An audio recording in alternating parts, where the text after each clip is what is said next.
রবিবার রাতে বিজেপির তরফে রাজ্যের আরো 19টি কেন্দ্রে প্রার্থী তালিকা ঘোষণা করা হয়েছে। আর এবারের লোকসভা নির্বাচনে কৃষ্ণনগর কেন্দ্র থেকে প্রথমবার রাজ্য পরিবারের কোনো সদস্যকে বিজেপি প্রার্থী মনোনীত করেছে।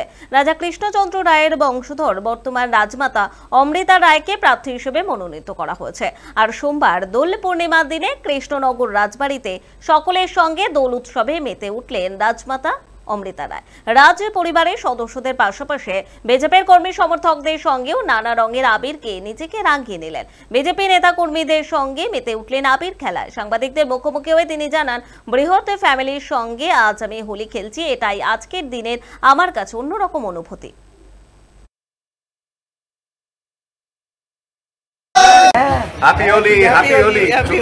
আমার একটা বৃহৎ পরিবারের সঙ্গে খেলছি, সেটা একটা অন্য অনুভূতি, সেটা আমি কিছুতেই ওয়ার্ডসে এক্সপ্লেন করতে পারবো না।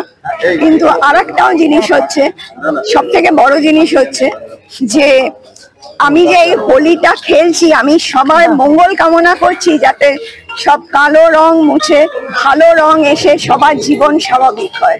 আমি তো একটা মানুষ হয়ে একটা সিস্টেম কি পাল্টাতে পারবো না, ফলে আমার একটা ভালো প্ল্যাটফর্ম দরকার ছিল।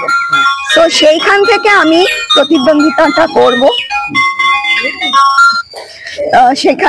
প্রতিদ্বন্দ্বিতাটা করব।